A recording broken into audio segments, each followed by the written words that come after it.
We are recording. Whenever you're ready, take it away. Eric Kimberling, welcome to the Inside Jam. Hi, thanks for having me. Well, I'm glad you're here because you are in a space that we cover quite a bit, ERP. And I want to start out straight away with a pretty straightforward question. What is the one thing that people aren't getting right when it comes to digital transformation? Ooh, that's a good question. If I had to pick one, I think the one that I would pick if I had to sort of boil it down to one single biggest root cause, I think what I'd actually say is that it's a lack of realistic expectations. I think people have higher expectations or misaligned expectations on what they can and can't accomplish within a certain amount of time, certain amount of budget. And that ends up leading to a bunch of really bad decisions later on, which oftentimes get blamed for the failure. But when you trace it back, it's typically because they never had the realistic expectations to begin with. So that if I had to pick one, as hard as it is for me to pick one, I would say that's the one I'd boil it down to. Yeah, I mean, you've seen a lot, and I'm sure those types of projects are incredibly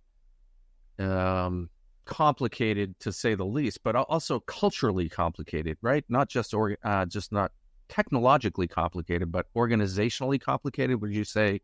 Yeah, that is another hurdle that folks are trying to get through is how to properly socialize it internally? Yeah, that's a good way to put it. And I think what ends up happening is that an organization or project team goes out looking for a new technology. They go pick that new technology, that perfect fit, that software that they feel like is going to really help them get to the next level. And they focus on deploying technology, and they fail to recognize that, yes, you are deploying technology, but more importantly, you're changing, or you need to change your entire operations, your entire culture, your organization. And that's the stuff that takes longer and costs more. But back to my point about expectations, people expect that they're going to do all that stuff within the timeline that their software vendor tells them or proposes to them. And chances are pretty high the software vendor can do what they say they can within a certain amount of time. But the problem is, it's not about deploying technology, to your point. It's about changing the operations, changing your culture, changing your people. And unfortunately, humans don't like to change or aren't capable of changing as fast as technology is. Yeah, the term digital transformation has been around a while, and it's almost, in my mind, and I've heard it a lot, and we've talked about it a lot here. It's almost, in my mind, becoming hard to.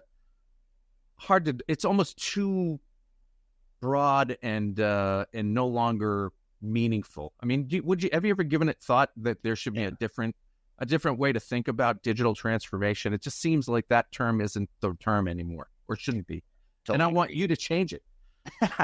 It's funny you bring this up, because when we were first starting the company back in 2018, we were trying to decide, how to market it and what our niche was going to be and what nomenclature we would use. And I personally despise the word digital transformation, but it's so commonly used that I decided to focus on that term and terminology in marketing our services, because that's what we do. We help clients through their digital transformations. But to your point, it's extremely misleading. I think the term was created by the tech industry to focus on digital. And back to what we were just talking about, yes, there's a digital component of digital transformation, but the operative word is transformation. And when you add the word transformation, it totally changes what you're actually doing. And so people, I think, kind of mix the two together, digital transformation, and they think, I put in new technology, I transform my business. And it's not that easy. The technology, all it does is it gives you a platform to start from, or a foundation to start from. It's all the other stuff, all the other hard work that actually gets you to the transformation part of it. I personally like the word business transformation, but I feel like that's, that it doesn't stick the same way in the industry. That's even more ambitious. Yeah. But the problem is the tech industry won't embrace it because it's not about technology. And so, you think about how this industry is built around technology. SAP, Oracle, Microsoft, all these guys are out there pushing software, so they need it to sound technical. The problem is, it's one of those ones that's bothered me for a while now. It's just because it just doesn't. There isn't enough to hang on to. I mean, I don't know. It's just too pan-galactic Yeah, in terms of, I agree. but again, ERP is kind of pan-galactic, right? I mean, let's talk a little bit about kind of the projects that you see and where you're brought in and the space you're covering. You're really in I would call this the biggest of the big in terms of technology implementation.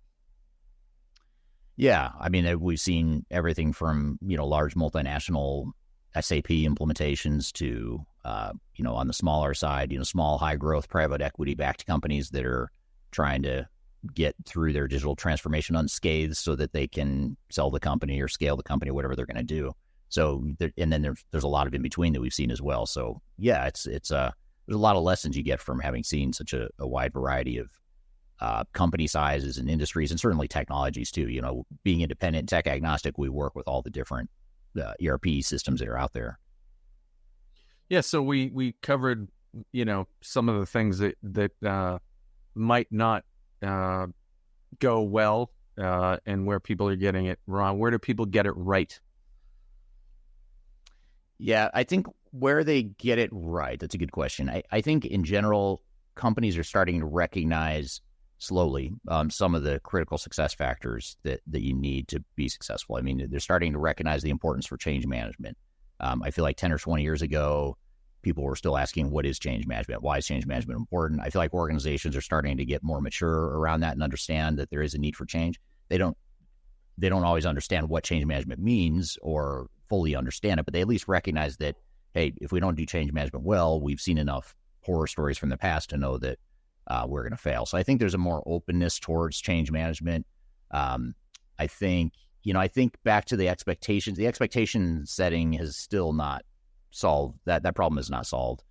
So that's definitely not one of the things that people are getting right. That's been sort of a constant for the last 25 years I've been doing this. It's been organizations just expect something different, and they get sold something different from software vendors than what they're actually embarking upon. So I would say change management is one that organizations are coming along further with. I think organizations are starting to get smarter about taking more ownership and an active role in the implementations rather than just outsourcing or deferring to a software vendor or a system integrator to do all the work for them. I think they're starting to recognize, like, hey, this is our business. We've got to sort of get on even footing with our outside consultants and technology partners. Yeah. So again, this is fascinating to me because it's our experience that everybody's doing something, and a lot of people come and go in organizations from the highest of the high down to the levels that kind of get the job done.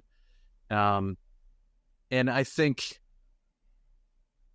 there are probably, every corporation of any kind of consequence is in some stage of digital transformation. And I'm curious if you've ever kind of thought through where to map people in as they come to you and say, we need a little guidance here. I mean, do you just two level set and say do you have stages of digital transformation that you think about? Yeah, we do. You mean like in terms of maturity, how? Yeah, exactly. In terms of maturity. Yeah. So that's a great question. In fact, yesterday I just filmed a new batch of YouTube videos, and one of the videos I filmed was a whiteboard session where I talk about magnitude of change and how the magnitude of change that your organization is going through is going to look different than, another organization. And you have to understand and recognize where on the dial, you are. And I give examples in that video where I talk about, a company that I'm going to use vendor examples if you don't mind here. I'll just pick vendors out of the air. You've got one vendor, let's call it SAP. You've got a company that's been using SAP ECC, which, if you don't know, ECC is a legacy on-premise system, but it's still a fairly modern ERP system other than the fact that it's on-premise.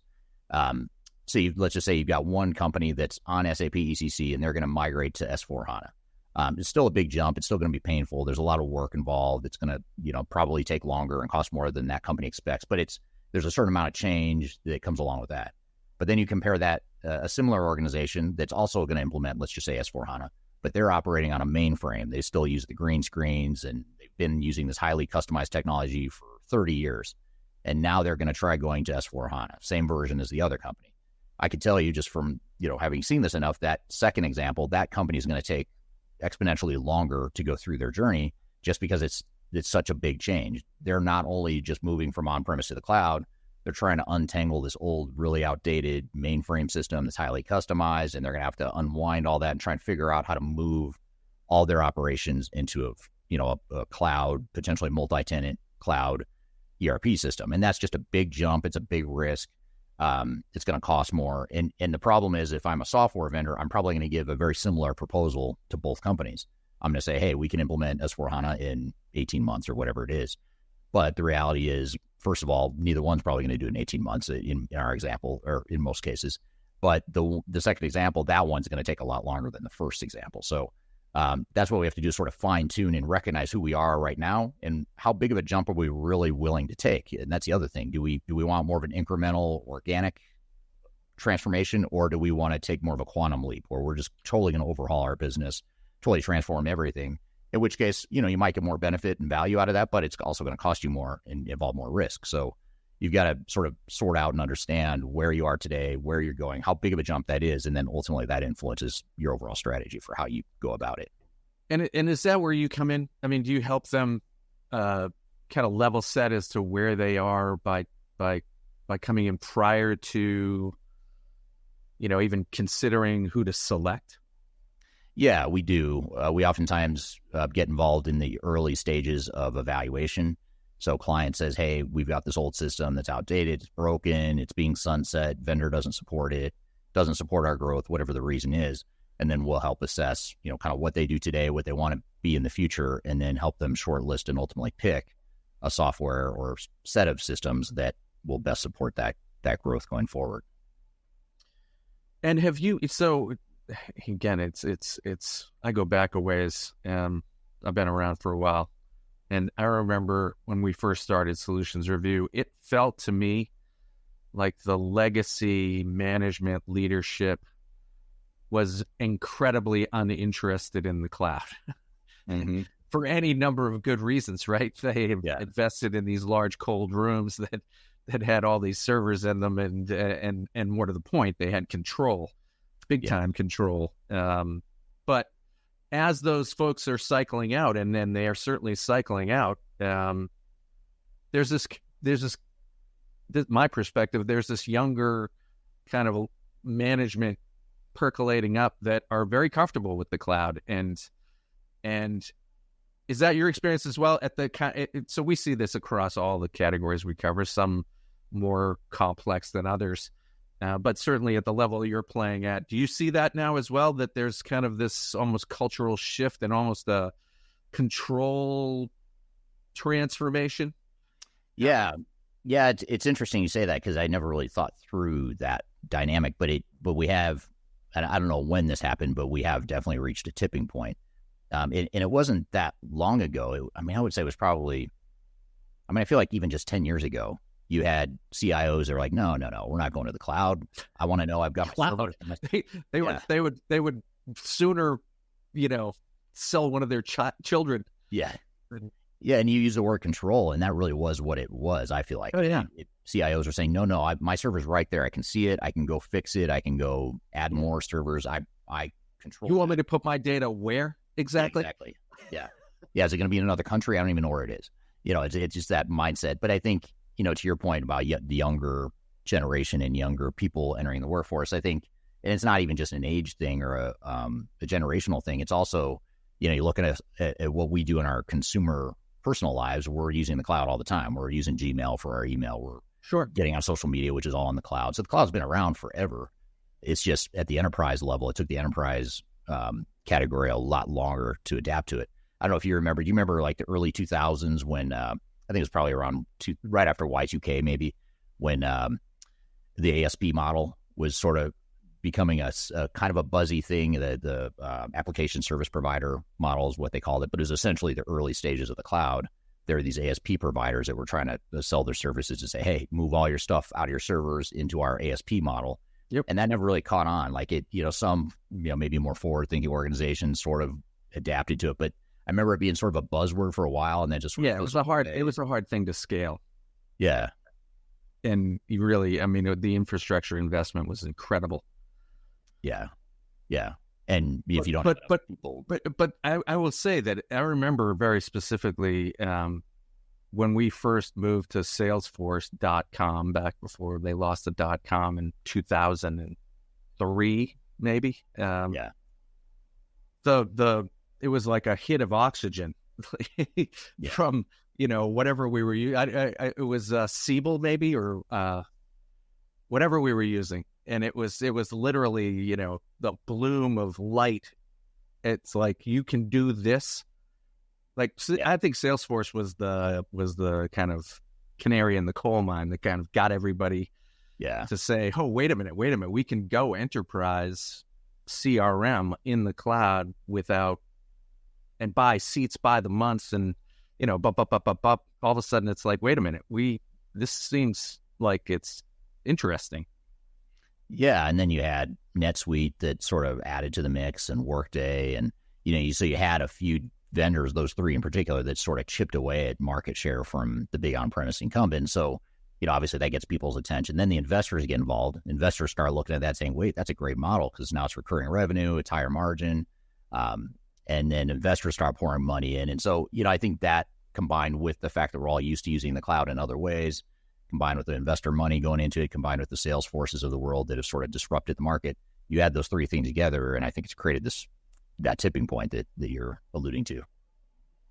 Yeah. So is that a big part of how to think about? Is that a big part of what's causing some larger projects to occur? This idea of, all right, we're actually gonna do it. We're gonna move ourselves to the cloud in a much more, I'm sure there's been a lot of test bed moments, but we're going to go all the way. Yeah, I mean, it is a lot more likely that organizations are going to go all the way. Some of them retrench a bit once they realize that, some of the capabilities of certain cloud solutions aren't as mature as the legacy on-premises counterparts. So when you look at companies like SAP and Oracle and Microsoft, even Infor and Workday, some of these companies that started out as ERP vendors that were on premises, they had decades to build the R&D and invest in the innovation for those on-premise systems. And you can't just rewrite the code as you've had to do in the cloud now. You can't just rewrite those entire systems overnight. And so what's happening is a lot of organizations, especially the ones that are adapting to the legacy on-prem providers that are now in the cloud, they're finding that there's not as much maturity in the cloud in some areas. And so they end up retrenching and having to stick with some on-premise modules or some sort of bolt-on that might still be on-premise, because the full solutions haven't quite matured in the cloud. I think in probably 3 or 5 years, this will be a moot point and this will be an obsolete comment. But right now, where we are today, sitting here in 2024, there's still, some advanced edge solutions or edge capabilities that you take for granted because it's been around forever on-premise. But now, you get these cloud solutions that haven't quite built out that same maturity. Yeah, so let's talk about where we're headed, because it's a remarkable time to be in this space. The advent of AI, I mean, I know when we're doing solution spotlights with solution providers, almost all of them now are bringing some feature that is AI based, and we work a lot with analytics firms, and some of it is absolutely compelling. Where do you see the AI impact beginning to affect kind of the larger technology implementations and structurally the larger organizations? Well, I think first and foremost, it's really fast tracking something that should have happened a long time ago, which is the focus on data. So it's focusing organizations to really think about, we've built, for a company that's been around for 100 years, for example, I've got 100 years of data that I've accumulated and I've moved between systems or put in spreadsheets or whatever. And it's an asset, there's a lot of value there that a lot of organizations just haven't figured out how to tap into. But now with AI, it's sort of fast tracking the whole adoption or the focus on data management, in that this AI and machine learning stuff doesn't work without clean data, without good data, without mass amounts of data. So it's forcing organizations to structurally think about, how do we take this thing that used to be kind of pain in the butt. The data, we had to clean it, we had to manage it. Now I think companies are saying, wait a minute, that's actually an asset. And there's a lot of value there if we can get it right. So I think that's one way that it's affecting organizations. The other way, though, I'd say is a bit more of an uncertainty.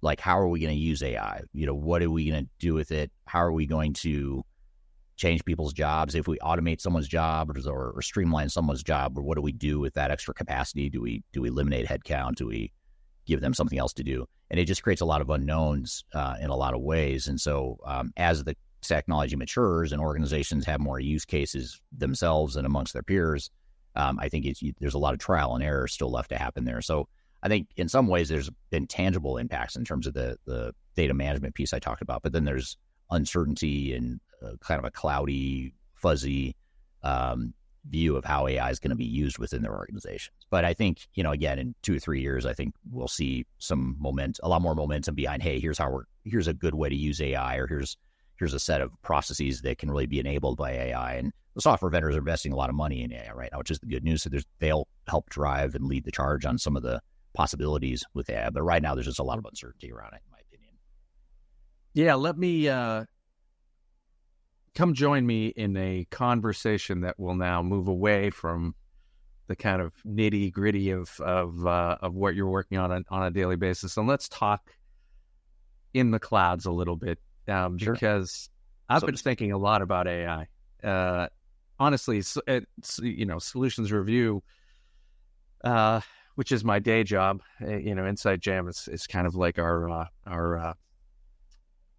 well, it's actually.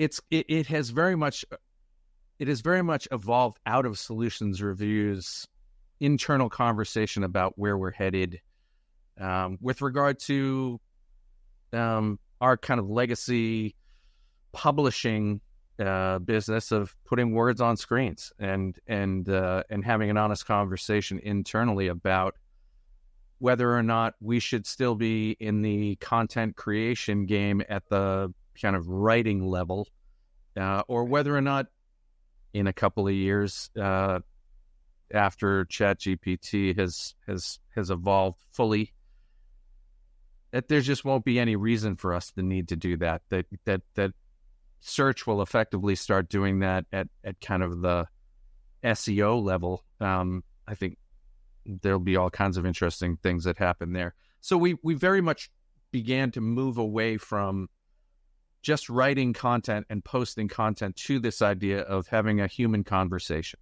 because ultimately AI can't do that yet. Right. Who knows? Yeah. But I'm curious what your perspective is. I mean, I see this thing. I'm probably the one running around with the most fervor, but I see this thing as being the destroyer of worlds. I mean, I was talking to the CEO of Infragistics who creates developer tools, and we talked about the quote that the NVIDIA CEO had around how nobody should be learning how to code anymore, because in 10 years you won't need to code. Everybody will be able to code. And he literally had a violent reaction Right. to this idea that his multi-billion-dollar company is going to be irrelevant. It's outrageous, but I mean, that's how I feel. I honestly do genuinely feel that this is going to affect millions of people in ways that we have no idea, and the AI folks can't help themselves. Do you know what I mean? They're going to develop it regardless, because that's just what they do. Yeah, and when you have Microsoft and Google and Elon Musk and all these people and organizations pouring mass amounts of money into it, it's inevitable that it's going to take off. And I think it's interesting what you say about solutions review and sort of the content creation and the impact AI might have there, because it's not quite the same scale, obviously, as what you guys have done with solutions review. But back in 2005, I started my first blog, which is focused on technology and ERP. And literally every week for 15, 16, 17 years maybe, I wrote a 1,000+ word blog. And it was just... That's how you got to do it. Yeah, I carved out time on my calendar for an hour every week. I'd write 1,000 words, post a blog. And I did that religiously for 15 plus years. And then about 3 years ago, as my YouTube channel started to pick up steam and I started to do more and more content there, I started thinking, why am I doing all these YouTube videos talking about the same stuff that I'm writing about? And we actually started using AI back then, probably 3 years ago, maybe. And we just asked our marketing team, like, just take my videos and use AI to like turn it into a blog. And then we tried it a couple times, and I thought that way, I could do 2 blogs a week.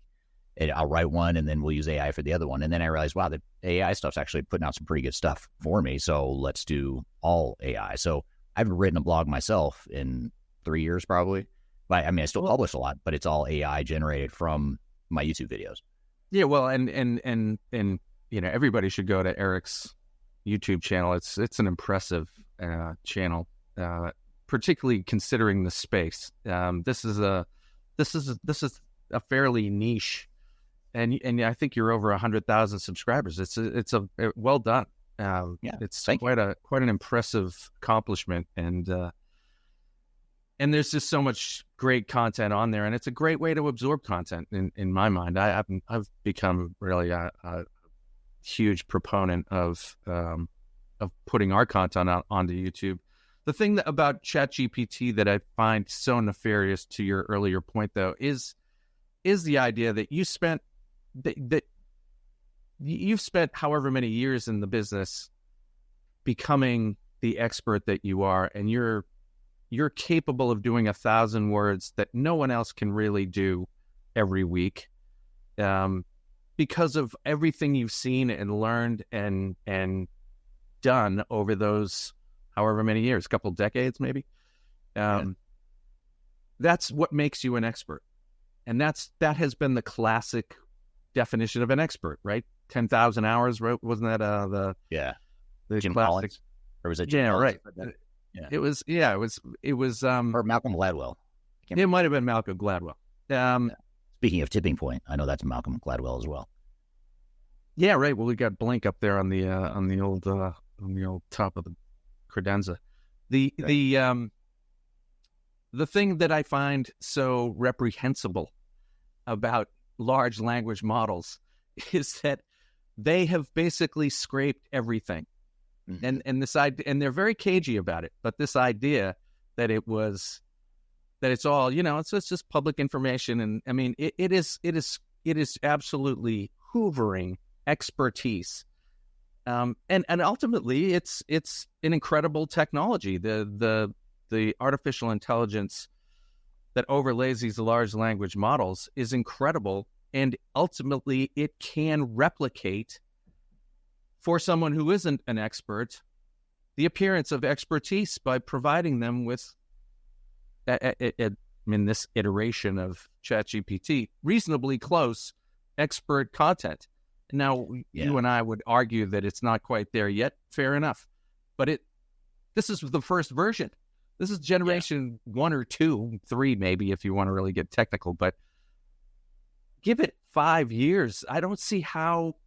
I find it absolutely terrible that experts are going to get diluted to the point where they may not be able to justify the value of their experience anymore. Do you follow what I'm saying? Yeah. You've got to be thinking about this. You probably see your own work. If you were to use ChatGPT, you would probably see some of your own thoughts kind of appearing in some of the generated content.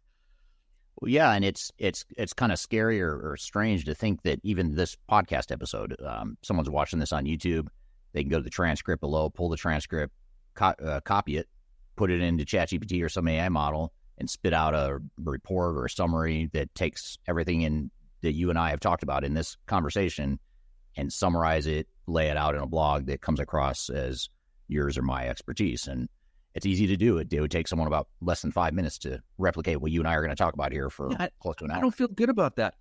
Yeah, I don't either. I don't know what you do about it, though. I do think I don't think you can do anything, and this is why this is the conversation we've been having. Is like, what do we do about that? Other than doing more of this, which we actually like and I enjoy, this idea of a human conversation, and honestly, having that extemporaneous give and take is not something that I think humans will always gravitate back to. But but words on screens, I have this real sense that in a few years, you're not going to be able to trust that this author really knew what they were talking about when they wrote it. Do you know what I mean? I do. And all I can think about when it comes to that is, when I get a little anxiety around it, or when the fear kicks in of like, oh my gosh, is my 25 years of experience, is that going to be obsolete or irrelevant here soon because of AI? Every time I think about that, I think, well, I also am a believer in that concept of creative destruction. And I can't remember who wrote Innovator's Dilemma, but whoever wrote Innovator's Dilemma, I think, is the one that coined that concept of creative destruction, where essentially you're always trying to outdo yourself and destroy, outdo what your best thing was. And I've always believed in that. Like, I'm always trying to disrupt and beat myself, basically. And so I'm always trying to, in this case with AI, I might as well just embrace it and take my, if I'm going to plagiarize someone, I'm going to plagiarize myself and use AI to, scale, some of the content creation. So I don't know if that just fast tracks and accelerates the inevitable that I'm going to be obsolete someday, but I have to think that if I'm on the leading edge of that movement, I'll figure out where to go from there faster than someone who's further behind on it. So I don't know if that really answers the question. There's a lot of uncertainty that still lies there, but that's the way I view it.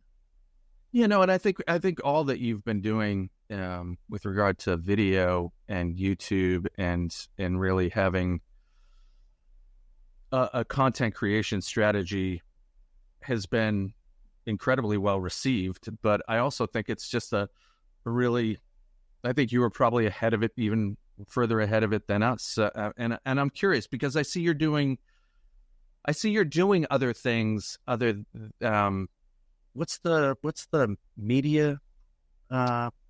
Major Tom Productions. Major Tom, right? Good name. Another good name. Thank you. I thought it was.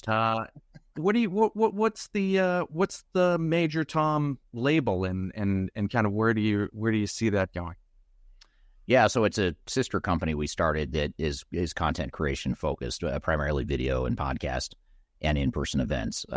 So it's really a way to allow us to scale our content creation, but also collaborate with other people, even outside of Third Stage. Obviously, Third Stage is going to have its fingerprints all over, stuff that Major Tom creates, but we also want to open up the net to a broader community with, different content creators and also sponsorships and things like that. And we also wanted to keep that because we're technology agnostic and independent on the consulting side. We wanted to keep that as a separate entity, separate team, separate company that does all the content creation. So that was the real premise behind that. And I think, to your point, it's anyone can write a blog, especially now with AI. But even 5-10 years ago, anyone can write a blog. It's really easy to do. But I think it's a little bit harder to create the stuff you're creating, the stuff that we're creating as far as videos and podcasts and things like that. It just takes more effort, more thought. And so, it's a way to sort of strategically, back to your earlier question about AI potentially destroying our jobs. It's just a way for us to sort of stay ahead of the curve and differentiate ourselves. Yeah, so I'm curious where you see that having an impact on Third Stage. Do you see it as almost like a funnel for folks to become aware of you and your expertise and ultimately reach out and engage? I mean, is that? Yeah. Can you kind of point to some very specific engagements that have come from some of the content that you've created? Yeah, most of our engagements originate from content we create, which is why we want to double down on it and say, okay, we're doing X amount of content now. What if we did double this content and reach different niches, different markets we're not reaching now? What would that look like? And so what we struggled with, though, is, well, that takes a big investment of a marketing expense center or a cost center within the Third Stage. But what if we said, well, it's not a cost center, it's a profit center. Let's move it out of the company, create its own separate profit center that's sponsored and funded by others as well, not just Third Stage. Not only do the other sponsors and partners benefit from that, and we kind of open up the tent to other collaborators in the industry, but it feeds more business and more exposure for Third Stage. So it's sort of a two-pronged strategy. And then the third prong to it is just the influence we have in the market. That's one of our biggest strengths, I think, as a company, is that we have influence and people like us, they respect our position in the market, and they, that leads to a lot more business. Yeah, there's no doubt that, we have been seeing you and hearing a lot about you across all of the ERP coverage that we do. You're certainly one of the leading analysts that we often reference, and Yeah, thank you for that. your reach is impressive and hard fought and hard won. I mean, how did you decide to go independent? I mean, you started way back when you were on the client side, effectively. But no, actually, I've always been on the consulting side. On the consulting side. Yeah, so I started in the late 90s, right during the Y2K boom. I started off at PricewaterhouseCoopers, and I worked at, I think, 3 different consulting firms from 1998 to 2005, including Pricewaterhouse. And actually, my idea for an independent tech-agnostic company started back when I was at Pricewaterhouse, because I thought it was weird that we were so biased and the machine was so rigged. And it was coming in as a naive 24-year-old coming out of grad school at the time. I thought, why are we doing this? This doesn't make any sense. I mean, I understand why we're doing it, because we make more money if we refer, at this practice I was in, we were referring SAP, because we had. Yeah, no, it's complicated. Yeah. At a very high level. Yes. And I remember my first software evaluation project with Pricewaterhouse. It was over $1 million. It was a $1 million plus software selection engagement. And we knew from day one it was SAP. We're recommending SAP. Now we've just got to figure out how to justify it and spend $1 million of clients' money to justify why SAP is the best fit. And I just thought it was odd. I mean, the good news is I had a job. I was getting paid by PwC, so that's the good news. The bad news is I felt dirty. Like, this just doesn't feel right. So I had the idea back then, but then I thought, well, that must just be a PwC problem. And then I left PwC, went to another firm, and then I quickly realized over the years that, wait, this is just how the industry is built. And so then in 2005, I felt like, you know what, let me just try it and see if I can start an independent company. And it was really hard, because back in 2005... I was going to say, talk a little bit about that, because you're going in with the absolute behemoths of implementation. Talk a little bit about how hard it was to get started, because I have a lot of respect for anybody who can get through those first few years. Well, it was hard because, I mean, starting a business, as you know, is hard, period. I mean, no matter what kind of business it is, it's just difficult. There's a lot you have to deal with that most people don't understand or experience. But in this space in particular, it was hard because the industry was already well established a certain way, and I was trying to create something that went against the grain and sort of disrupted that market. And so that was a threat, in some ways. At first, it wasn't a threat because I was just one guy, working out of my kitchen when I was 32 years old. So I started a company called Panorama Consulting back in 2005. And so it was just me in a kitchen at the time. So no one was really threatened by me. No one really cared who I was at the time. But as I started a blog, and it's interesting, that blog got a lot of traction and started to go viral. And then all of a sudden people started to notice, like, wait, who's this guy that's independent? Then people didn't believe me. So you had like SAP, Oracle, Microsoft sales reps that would say, you're not independent. There's no way. Whose side are you on? Who are you really representing? And it was sort of like no one trusted that I was really independent, because no one was in the industry at the time. And still most people aren't, but there's more independent technology consulting providers now. So that was the hard part. And I understand why so many people that start consulting companies say, hey, let me just partner up with Microsoft or SAP or Oracle or whoever, because they're going to feed me leads. They're going to get me going, and I'm going to have an ecosystem to support me. I totally get why that's what most people do in our industry. It's so much easier. Yeah, sales. There's so many things that you have to be reasonably good at when you are a one-man band when you're starting out. And sales has got to be one of the most important, or you're really not going to get anywhere. Somebody's got to sell something somewhere. Yeah. And if you can't do that, and so the siren song is the big vendors come along and say, well, just be a VAR, just be a whatever it is, right? And we'll feed you leads, and you'll get, you won't have to worry about sales. And I got lots of offers. Early on, I got offered a lot. I remember there's one vendor in particular that was just relentless about, hey, we can just feed you business. You'll make so much money if you just become a partner. And I refused to do it. And I'm glad I didn't. I mean, at the time, there's part of me, I'll be honest, it was like, man, it would be a lot easier if I just, if I just give in and surrender to the machine and just let them take care of me. But I just felt like, no, I feel like there's something here longer term. And I think I was right. I think, and now no one asked. I mean, I haven't been asked that in years. Someone, except for someone who doesn't know who we are, they might ask. But and everyone in the industry knows we're serious about being independent. Yeah, no, it's funny. When the content game kind of continues to grow for you, whether or not, there will be that kind of similar pressure to say, well, you can't, if we're going to sponsor this, you can't say things about that. And it's a fun dance. But it's a great space. And you're killing it. And I know we don't have, as much time as we'd like. So I'm going to cut us off here, but I'm going to ask you for a commitment for us to do this again soon, because there's a whole lot more I want to get into and ask you. I think you're a fascinating guy, and what's not to like when you got Boston Third Stage over there sitting. Yes. Yeah, I've got it right here. I don't know, you can't really see it, but I've got Bob Dylan here. Got a commemorative Bob Dylan signed thing where he sketched out the lyrics to like. Is that Dylan? I thought it might be. I thought it might be Springsteen. I couldn't see the whole. I know it kind of looks like that. I don't know if I can move. It looks like the Born to Run album. But oh no, yeah, there you go. That's great. Yeah, it does look like Born to Run. That's right. I didn't even think about that. Playing the bass. Is he playing the bass? I think it is actually, or no, it's a 6. Now you've got me wondering. Totally off topic. Sorry. No, it is a bass. Yeah, you're right. I didn't realize I saw it was a Fender, but I thought it was a guitar. And Dylan's a killer. Yeah. Yeah, great. So, Eric, thanks very much for the time. Good conversation. Best of luck with everything you're doing. Third Stage, Major Tom, all of it. We're going to keep track of all that you're doing, and hopefully we can talk again, and who knows, maybe we can do other things together as well. Absolutely. Yeah. Yeah. I love what you're doing with Insights Jam. Congratulations with it. Nice job. It's getting a lot of attention and traction. So that's great work. And I look forward to being back on the show. Solutions Review is inviting you to join InsightJam.com.